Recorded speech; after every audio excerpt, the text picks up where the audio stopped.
అయితే ఇన్ని సమస్యలు ఎదుర్కొంటున్నటువంటి రైతులు మరి మరి ఏ అంశాలను దృష్టిలో పెట్టుకొని రైతు సంగ్రామ సదస్సు నిర్వహిస్తున్న ప్రస్తుతానికి వరంగల్ ఈస్ట్ మాజీ ఎమ్మెల్యే బీఆర్ఎస్ నేత సీనియర్ నేత నన్నపల్లి నరేందర్ గారు.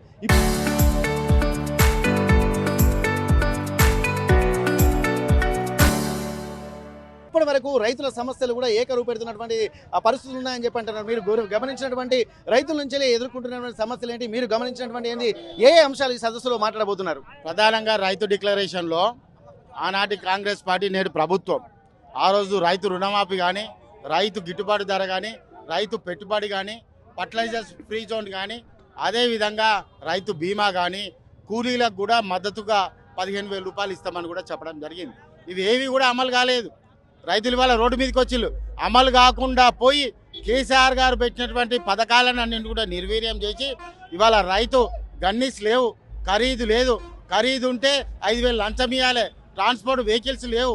అదేవిధంగా ఖరీదు చేసిన తర్వాత రైతు 10-15 రోజులు ఆ కళ్ళాల దగ్గర ఉండాల్సినటువంటి పరిస్థితి, రైతును నిర్వీర్యం చేసే, వ్యవసాయాన్ని నిర్వీర్యం చేసే పరిస్థితి ఈరోజు ఈ ప్రభుత్వం రేవంత్ రెడ్డి తెచ్చింది. కాబట్టి ఖచ్చితంగా ఈ నుంచే ఎక్కడైతే రైతు డిక్లరేషన్ చేసిందో ఈ నుంచే మా యొక్క డిమాండు, మా నిరసనను రైతుల తరఫున మేము ప్రకటించబోతున్నాం, మా యొక్క నాయకుని తరఫున. ఓకే, ఇప్పటి వరకు రైతుల నుంచి వచ్చినటువంటి స్పందన ఎట్లా ఉంది? రాబోయే రోజుల్లో ఇంకా ఎట్లాంటి కార్యరూపం దాల్చుకోబోతుంది ఇది? ఖచ్చితంగా రైతులు ఇప్పటికే రోడ్లెక్కిలో, రాబోయే రోజులలో రైతులు వాళ్ళ నిరసన చెప్తారు, వారి ఓటుదారో వీళ్ళని పొందబెడతారు. 2026లో సదస్సు పెడుతున్నాం, రైతు సదస్సు. 27లో కూడా దీనికంటే మించి సదస్సు ఉంటుంది.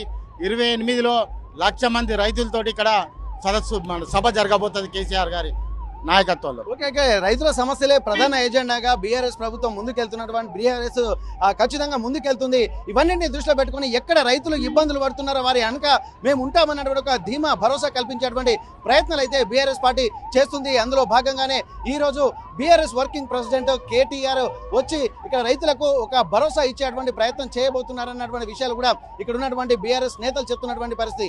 ఇప్పటికైనా రైతు సమస్యలపై స్పందించకపోతే రాబోయే రోజుల్లో ఒక మహా సంగ్రామ సదస్సే పెడతామన్నటువంటి ఒక ఆలోచనలు చేస్తున్నారు. అందులో భాగంగానే రైతులు కూడా చాలా మంది ఎక్కువ సంఖ్యలో కూడా అంటే వారికి తోచిన విధంగా వస్తున్నారు.